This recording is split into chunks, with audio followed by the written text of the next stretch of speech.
Hello, and welcome to Semantic Reactions, the official podcast of the Institute of General Semantics.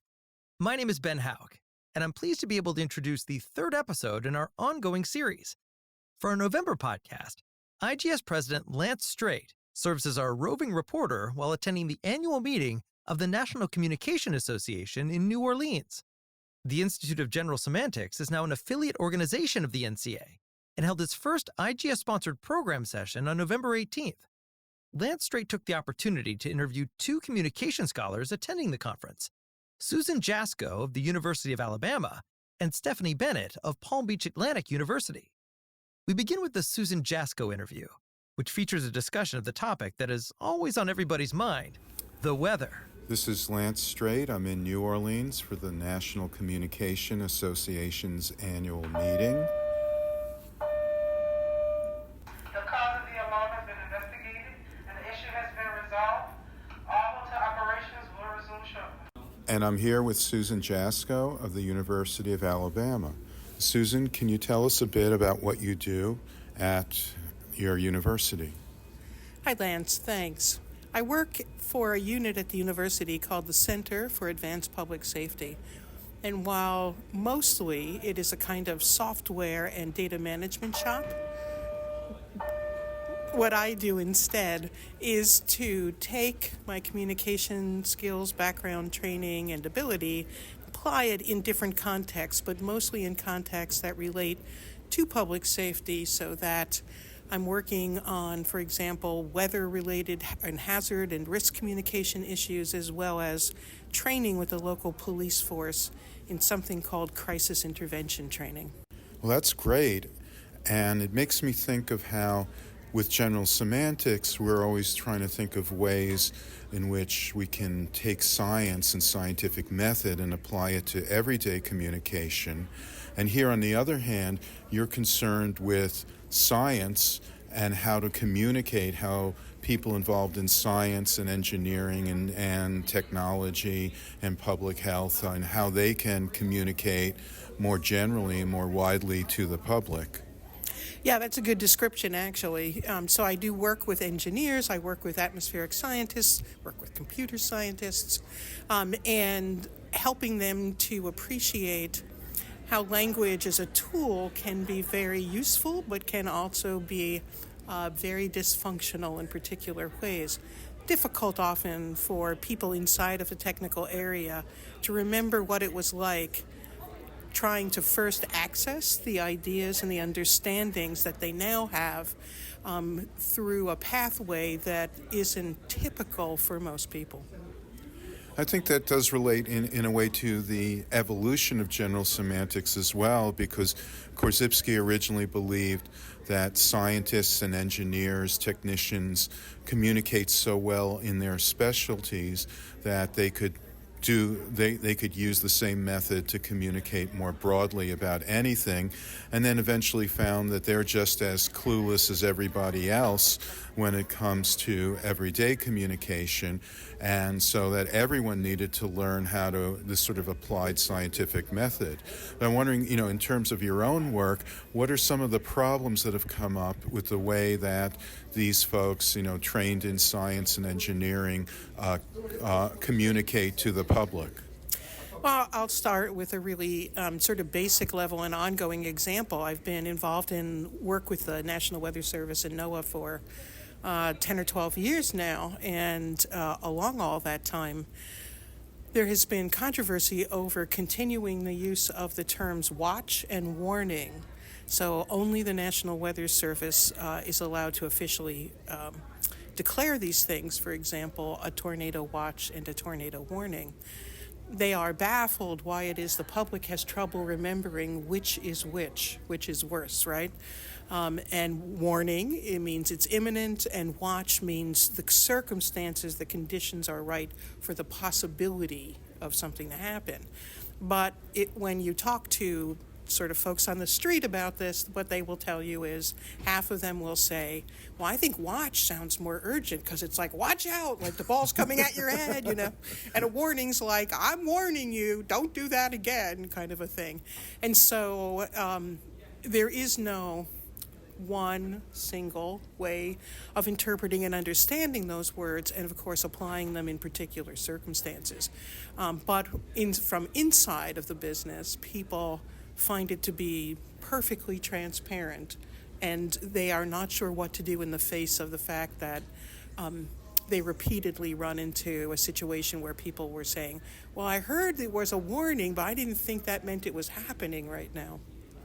So what is your advice to them about how to deal with that, how to overcome that blockage in communicating to the public? Well, I've been through a number of strategies with them, but lately I've taken to saying to them, I want you to imagine everybody as a smart fifth grader, right? Interested in a learning mode, generally speaking, but without any specialized tools yet, right, for managing this.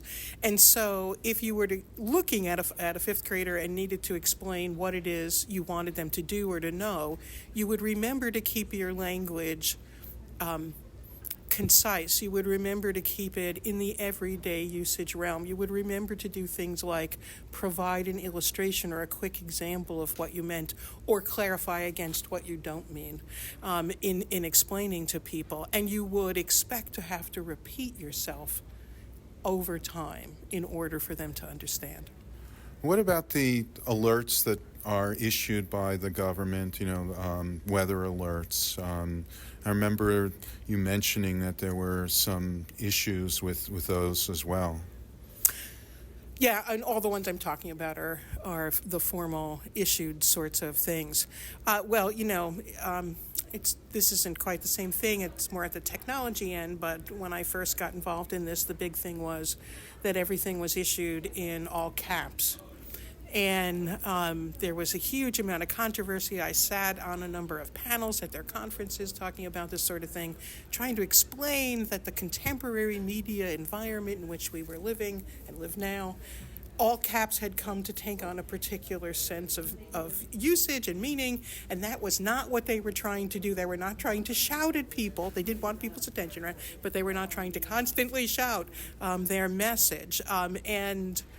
Eventually, as you see now, if you for example, see the scroll at the bottom of a television screen, you'll see that they were able to go successfully to mixed case. Supposedly there was some technology hiccup, and I offered to buy. They said there was one office in Alaska where it could only get and issue all caps font, so I offered to buy them an HP printer at the time and ship it out there to them. But that did not go over well. But they, nonetheless, they switched over, and now no one thinks about it or talks about the fact that it's mixed case, and all of the fears about how things would be misunderstood or people wouldn't recognize what was being said. None of that materialized. And the reason that it was in all caps to begin with goes back to the 19th century? It does, right? So the telegram, right? That was the basis. That was the mode for covering distance, right? And so with messaging, and there weren't, beginning of the 20th century, right? We didn't have a lot of alternatives for how to get messaging out into particularly remote areas. And that was it. And then they just built the improved levels of technology, but they kept that aspect built in as part of the intercultural organizational expectations, and no one challenged it for a long time. So they were still working with the telegram as their medium in a way. It's sort of where McLuhan says the content of a medium becomes another medium, or otherwise known as being remediated. Yeah, I think it's a perfect example of that. And it was interesting, many of the folks in the operational end of the Weather Service at the time when was debating about going to mixed case, did not know why it was in all caps. They didn't know the history of the development of the tools they were using. So it gets forgotten, it gets cemented in and then forgotten. And it takes someone with some training to point out the legacy and, the fact that, hey, we can do something different now. Yeah, absolutely right. I'm not sure how well received that message necessarily is the first few times it's said, but there were enough voices inside and outside finally to get them to switch. How about with health communication? Because we've seen so much going on with the pandemic and so much miscommunication and so much controversy and so much denial of the science. Though, how have you found, or how have you been working in that area? I don't work so much in health communication, but I do have a couple projects that overlap with mental health, and that's with the police training. But also I know emergency managers, the local emergency managers, and around the country a little bit, who have had to deal with this they live at the intersection of exactly what you just described, because they were responsible for forwarding messaging, getting information out, making sure, for example, testing sites would be under control, and then work with local police or whatever authorities to make the conditions safe as they could, for example. And so they're frustrated that the issues around credibility of messaging overshadow the content of that messaging for them. And they did not happen upon, if you will, or were able to guide themselves through in a highly successful way. There's a lot of frustration in that community. Emergency managers themselves often feel invisible as a profession, except post a huge disaster of some kind, right? And I think most people wouldn't even be aware, for example, they couldn't tell you in a community what their emergency management office was doing to facilitate making things better during COVID. Well, and you mentioned policing, which of course has become and for a long time what has been a major issue in the United States and of course elsewhere. Can you tell us a little bit about your work in that area? Sure. So the project that I'm working on is from a grant from a faculty member over in social work originally. And there is something nationally, there's a movement called Crisis Intervention Training, or CIT training. And this is an effort, again, across the nation, and really it has international reach, to retrain local police officers away from almost all of the training, that the kind of paramilitary training that they're given when they become officers or in the process of becoming officers, and instead provide them with another set of tools that are largely communication-based tools, as well as self-reflection and control tools, so that when they approach a situation that is very tense, but not necessarily involving weapons aimed at people, which is another case, but to try to de-escalate those situations, and then to work with whoever that person is in crisis and get them into a better state so they can take them to mental health facilities rather than in through jail, right? So it's having police officers really have two options about how to handle when they've been called out to a scene. So this relates very much to general semantics, where we talk about people's semantic reactions, which could be to words or simply to what they're perceiving in the moment, and particularly distinguish between signal reactions, which are reflex knee-jerk reactions, where instead we try to emphasize the importance of symbol reactions, which are reflective, delayed reactions, where you say stop, look and listen, think before you act. Yeah, I think, again, really a very good case of that kind of situation, so that training officers to not have gut responses, particularly based around a notion of authority, in the way in which that they are told to embody that in community settings. It opens up an avenue of set of behaviors for them in a way of interacting with people that develop a different set of relationships in the community for them, that open up further opportunities for catching people in distress before they become a threat. Well, that sounds very much in keeping with general semantics, and of course, Neil Postman, who you knew from the conference circuit, talked about. He once said, clarity is courage, and warned against crazy talk and stupid talk. Yeah, I think about Neil and his work often when I'm working with the police department. One of the things, as well as in the atmospheric science and weather communities, it's sort of amazing that our way of thinking and understanding about language and relational dynamics that arise from an understanding of language, right, are not well understood by other people, generally speaking. And they are thrilled when they get exposed to it enough to begin to hold on to it for themselves and then utilize it. And they find it enlightening and oftentimes allows them to move past barriers that they've been experiencing, both personal barriers and professional barriers. So it's actually very rewarding work to be doing.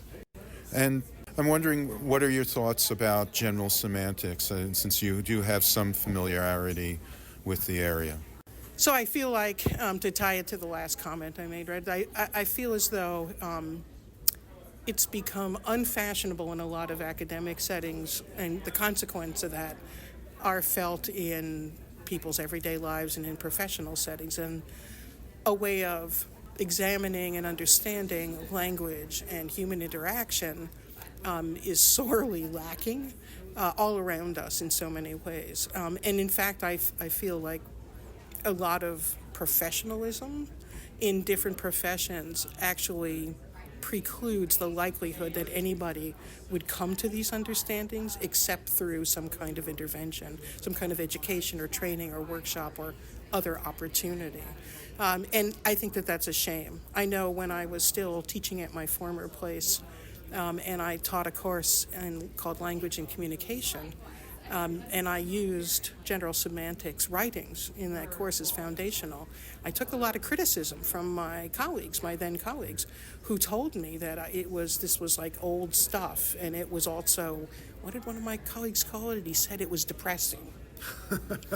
and he scolded me for using this material, but the students in the class, they loved the stuff, and they were able to work in that arena in a really engaging way. So I feel like it would be awesome if we could find a way to really re-engage, both academically but in other settings, with these concepts. And that's what we're trying to do here. Well, Susan Jasko, thank you very much for your time. Thanks, Lance. It was a pleasure. You were listening to Semantic Reactions, the official podcast of the Institute of General Semantics. And that was an interview with Susan Jasko of the University of Alabama. For our next segment, Lance Strate interviews Stephanie Bennett of Palm Beach Atlantic University. Hello, this is Lance Strate. I'm in New Orleans at the National Communication Association's annual meeting. I'm here with Stephanie Bennett, who is a professor of communication and media ecology at Palm Beach Atlantic University, which I understand is in Florida. Stephanie, can you tell us a bit about what you do at your school? I'd love to, Lance. Thank you. Thank you for having me. Well, Palm Beach Atlantic University is in the heart of West Palm Beach, just over the bridge from that little island called Palm Beach Island. The students love being able to surf in the winter, and there's some really nice perks about being down south in South Florida. But we really have I've been there almost 18 years, and I love it. I love teaching communication. I head up something called Wordship. I really enjoy doing that, kind of in accord with a course I teach called Civil Discourse and the Common Good. Training students and teaching students to have conversations that matter, that are meaningful. And so that's some of what I do down there, Lance. Okay, so you're director of Wordship? Yes. Is what you said? Yeah. Can you tell us more about that program and what you've been doing with that? Because that sounds it's like something that would be of great interest to folks in general semantics. Oh, sure. I'd love to. Well, as you can tell from the sound of Wordship, it is a takeoff a bit on worship and kind of elevating the importance of the spoken word and how we can use it to make meaning in our life and shape our reality. We've seen in recent years, and I think throughout civilization, but in recent years, how much the poor use of the word, the meaningless use, and the absurd use of the word has shaped our culture in ways that are not helpful for democracy, not helpful for the common good, not helpful for people relating to each other around the holiday tables, right? So with wordship, we are trying to cultivate an atmosphere where people of all different persuasions learn how to respectfully differ in their opinions, but stay civil and even kind. Yeah, that's just a bit of what we do. I understand that you've put on some interesting programs and you work with different departments so that it's not just communication that's involved, or even not necessarily primarily communication, or what is the interdisciplinary nature of what that program's involved with? Well, that's a great question. And as we know, the field of communication is so interdisciplinary that it really makes sense. I guess it makes sense to have a communication person at the helm there. What I try to do is engage with all the different disciplines as much as they can and would like to. We have different kinds of events every month and campaigns. I have a You've Been Caught campaign going on right now, where if one of the wordship ambassadors catches a student or faculty member or staffer using words wisely, well, with wisdom, they can say, "You've been caught," and they get a sticker and a t-shirt. So we have some fun with that. But I guess we have everything from this month. We're doing an event with the history department, with a student roundtable, where we're looking at the importance of keeping classrooms open and safe, holding safe space for students to be able to ask the kinds of questions and engage in the kind of conversation that maybe in other places they don't feel. And so we're letting the history students, head that up. A couple of months ago, one of the events that we planned was with the music and dance and art department. I have to say, I think that might have been my favorite, because I've got that kind of creative bent, and just like what I used to do before I was a professor of music journalism. Yeah, love it. So what we did was we took the theme of that month, which was the wisdom, the wonder, the power, and the fury of the word.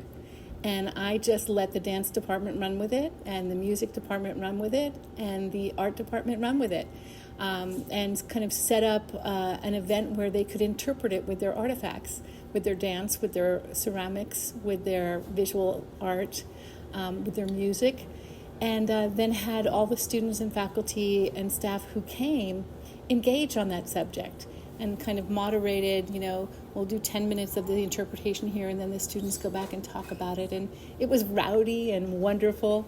And really, I think it's catching on. It's been 2 years now where, the campus is more and more starting to see how the word infiltrates everything, and how powerful the spoken word is, and how much we have to, I don't want to say protect it, but use it wisely in ways that are good for our culture and good for our families and good for our relationships. That sounds fantastic. And of course, the spoken word has a long and very essential connection to our conference here, the National Communication Association. When I first started coming, more years than I care to admit, it was called the Speech Communication Association, and really before that the field was known as speech, so that's very central. But the phrase, the word, has an added meaning, especially when we see it in titles and subtitles from scholars like Walter Ong, who was a Jesuit priest, and Jacques Ellul, who was a Protestant theologian. And how does that fit in with the particular mission of Palm Beach Atlantic? Well, it's certainly part of my mission, and I'm part of Palm Beach Atlantic. I'm not sure. In fact, I don't think this initiative was begun 2 years ago by our president thinking about Jacques Ellul or Ong. However, I think about them very much and have dug deeply into their literature and really respect it. Ong and Paul Sukup, a spoken word scholar, Ongian scholar, a fine colleague of ours, has done a great deal of work there. my take on it is part of it is that there is a dialectic of speech, and that is silence, and that's one of the things that we've lost, that has bastardized the word or made the word less useful to us than it could be, because there's so little time to reflect, to pause, and to truly shut our mouth and listen. I think half of the problem in our world, in our culture today, of not having the kinds of important conversations we need to have to do the work we need to do in social justice, etc., is that we're not listening to each other. And to listen, we need to be silent. We need to fermer les bouches. And we need to, silence can be so generative in so many ways. There is certainly a push and a pull between speech and silence. And I think part of the misunderstanding has come from the power of the word, the persuasion in the word, the power to persuade, and the way the word can be used so powerfully in our culture that people tend to think, especially leaders, like that's all they have to do is speak louder. Just get a megaphone, get a microphone. The word is so powerful, just do it more. But it becomes less helpful and less valuable when we don't step back and let the dialectic happen there with silence and become reflective and think about what we're going to say before we say it, And I think once we do, and this is where Palm Beach Atlantic comes in the wordship initiative, I should say, is that we have to start from a place of respect. So we might not be able to, this is the way we look at it through wordship, is we may not be able to respect another person's opinion in terms of liking that opinion. We don't have to like everybody's opinion. But hey, maybe opinions in general are a little overrated, okay? Because if you differ with me and I differ with you on an opinion, does that mean one of us is less human or not human? I would say it this way: we're all made in the imago Dei. That's what I say. We're all made in the image of God, and a person I deeply disagree with is also made in the image of God. They're human, and that's something to respect.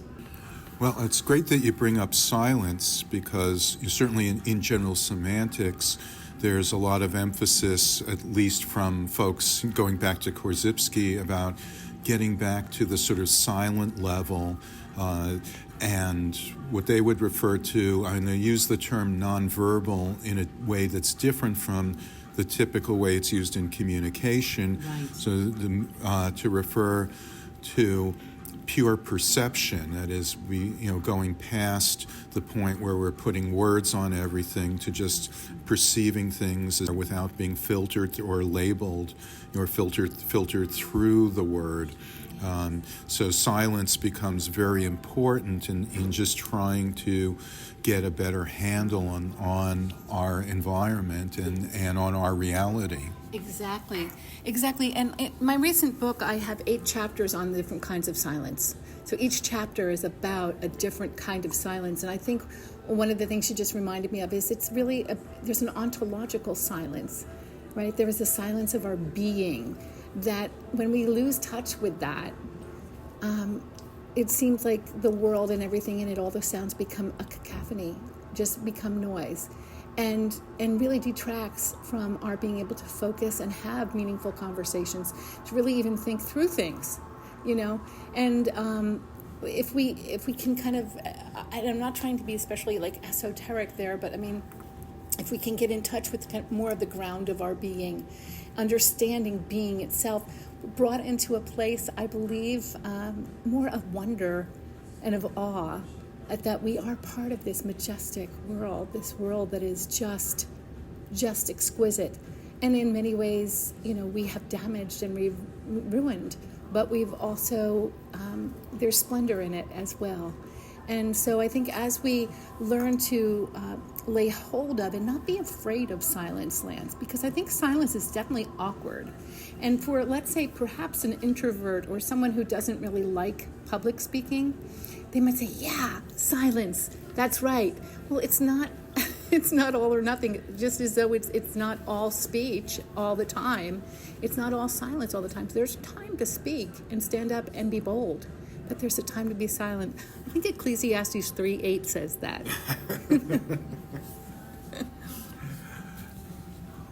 Well, that does bring me back to, I mean, since you're bringing in the spiritual side of this, so when I had asked you about the phrase, the word, that it has a particular resonance within the Christian community and within that religion, and that also connects to your university. So, without getting too heavily into those things or imposing them on anyone, which I know you don't do, right. But could you tell us a little bit about that? Because, I mean, isn't that connected to the pun in a way of wordship, punning on worship, why that particular play on words would be used? Yes. Comfy chairs? Yeah. By the window. I think, feel the comfy chairs. Yeah. I think you still get a view.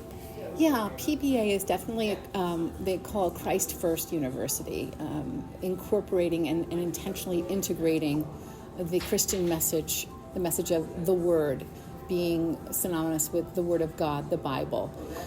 But part of the wordship directive has not been specifically about the Bible, but it has been about the spoken word. Our president talks about, she doesn't call it a three-strand cord, more like three legs on a stool. We have worship, we have workship at PBA, which is service learning essentially, and then wordship, which creates more of a balance, more of a strong foundation. The worship aspect of it, chapel is required. We have a fine chaplain, and he brings the word. You know what I mean, in terms of that, the biblical oracles of God. But with wordship, it's not that we would want to forget that ever, but it's just much more overarching an initiative for all of the campus, all of the community, all of the city, all of the state, all of the nation. That there needs to be a respect for language, and an understanding how language shapes thought, how what we label, what we name, creates a reality for us that from which we proceed that is either going to be positive or negative. And so I would say this is implicit in the initiative, in the wordship initiative, but that is more inferred rather than said, in terms of the worship and the word. Well, I mean, I will note that general semantics doesn't rule out spirituality or religion. It just simply says that, if we can't determine whether it's true or false, then it's just as irrational to reject it as to accept it, unquestionably. But it does bring up the fact that in general semantics, science is primary. And I know, we mentioned something about your president, so I was wondering if you could say something about the role of science, particularly at a university that has a religious mission, because I think that's important to hear about. Oh, yes, of course. Well, our president, Dr. Schwinn, is a woman of science. I almost said silence. She's a woman of science. She is a medical doctor and has come to us from a long line of wonderful institutions that are not Christ-based, not Bible-based, or in the foundation of Christian faith. But she is a Christian believer, and she came to us, I believe it was 2 months before COVID hit. It's so ironic. And she came, she said, I'm coming with science, let's listen to the science. We've got to listen to the science, and let's also pray. So one doesn't have to be against each other, And I think that there's a strength in that. I love what you shared there, Lance. We all have different beliefs and different reasons why we believe. We have excellent science department and technology department, et cetera, et cetera. We have a wonderful pharmacy school and nursing school. And although those aren't the departments that I teach in, I hear many, many good things about students coming out of these departments at PBA. So I feel great about being there,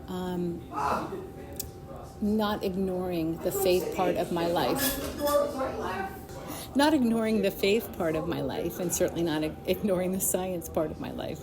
It's interesting that you had the little slip there of science and silence, but, very much science is about getting to that silent level and then translating it back into words. And you might say, for many people, spirituality is about getting to that silent level, but then, we want to try to bring it back into the world of words so that we can share and better understand the experience. And that's, of course, as you were talking about your book, I was wondering if you could tell us more about your book. I'd love to, thank you. I was thinking as you were speaking about the 20th century philosopher Max Picard, who said, speech rises from a bed of silence. And the contemplative silence, which you're talking about, it's a chapter in the book that you've mentioned, my book. There is a contemplative silence that is somewhat different from the ontological silence. And what I propose is that we don't need to be monks or in monasteries to practice a contemplative life. The contemplative life is really at odds with the corporate life. So do any of us have any hope for living a contemplative life and benefiting from a deep mindfulness, a deep contemplative silence where we can come to a place of peace and real rest in the midst of a corporate world, a world that is just leading with the corporate footprint? I think we can. I think that it's part of our humanness, and we lack it and we forget it to our demise. Beautiful poetry, beautiful art comes out of a place of silence. It doesn't come out of noise. And I think particularly in our world of heavily saturated social media, in going in all different directions, we're distracted already by so much. And if we give into that, if we give into those distractions, we are just giving into I hope it's not overstated, but I think we're giving into our base nature. We give into the lowest parts of ourself, of our animalistic self. And we're better than that. We're higher than that. We can rise above the animalistic instincts we have to tear someone apart when they don't agree with us. We don't see it their way. They don't see it our way. Yet that's just what's happening, isn't it? So the contemplative silence is just, it's my favorite chapter in the book. Thank you for mentioning silence, civility, and silence,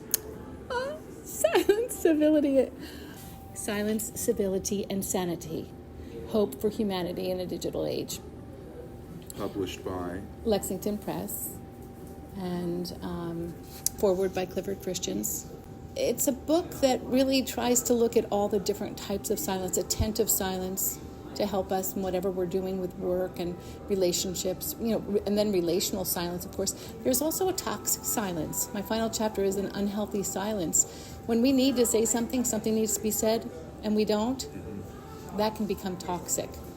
Toxic for a relationship, even for our own sanity, our own mental health.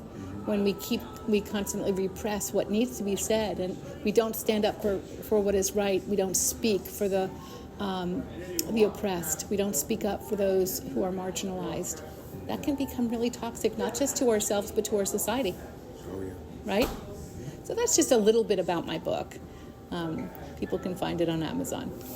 Okay, and I'm so glad you brought up that last point, because I think it was during the AIDS crisis that the slogan, "Silence is death," became very prominent, but it harkened back, of course, to Nazi Germany, and just simply the fact that so many people remained silent in the face of horror and weren't willing or able to speak up, to protest, let alone do something about it.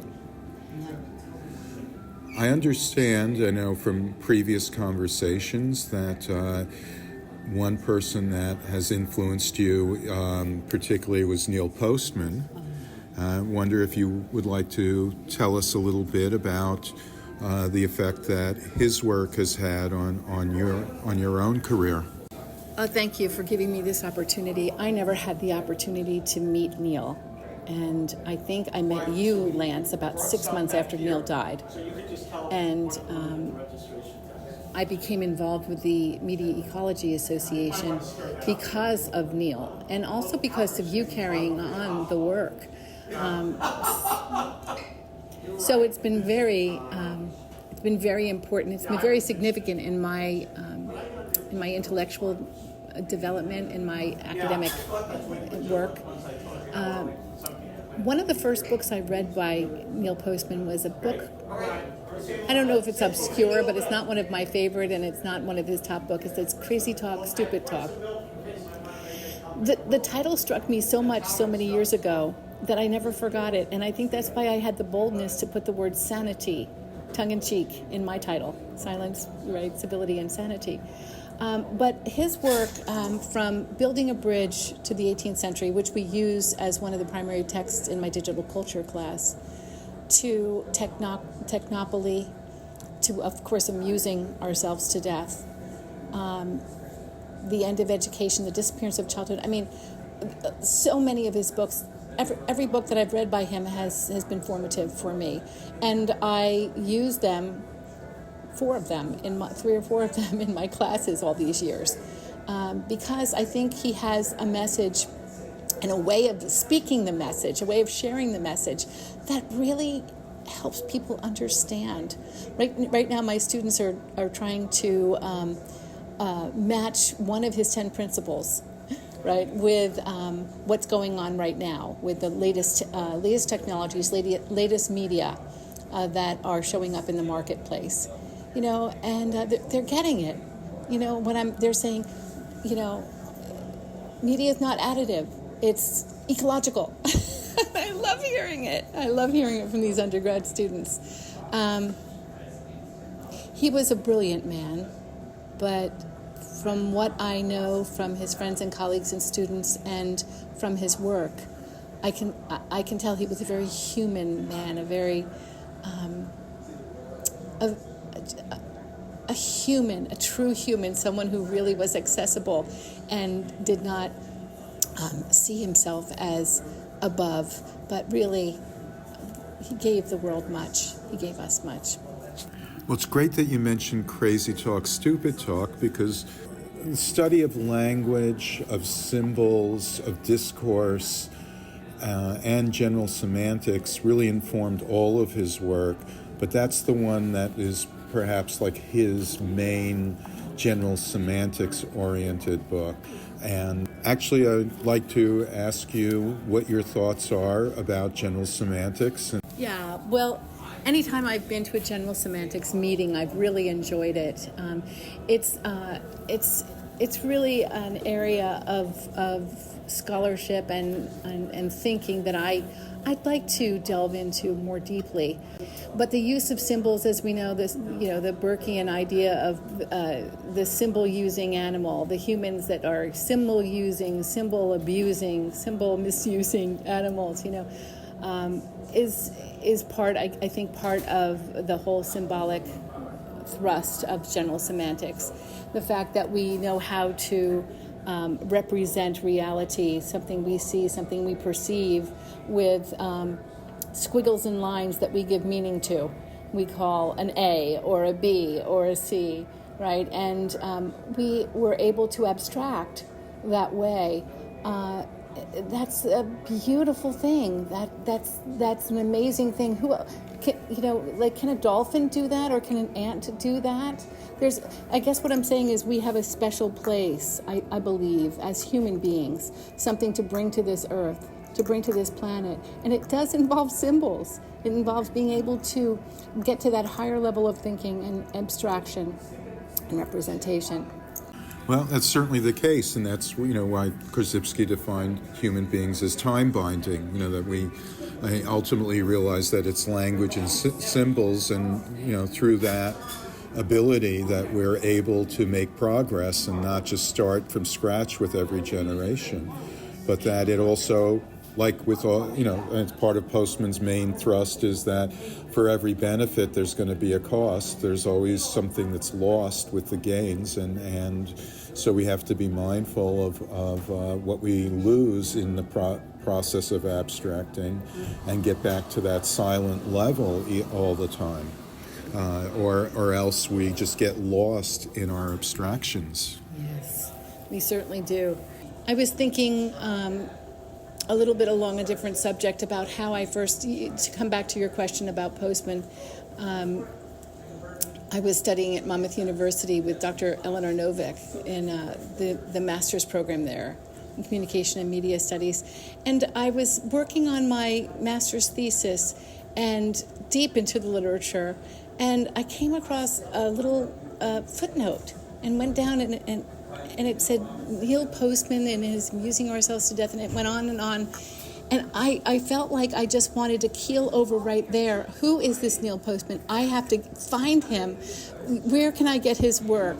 And so I think it's interesting how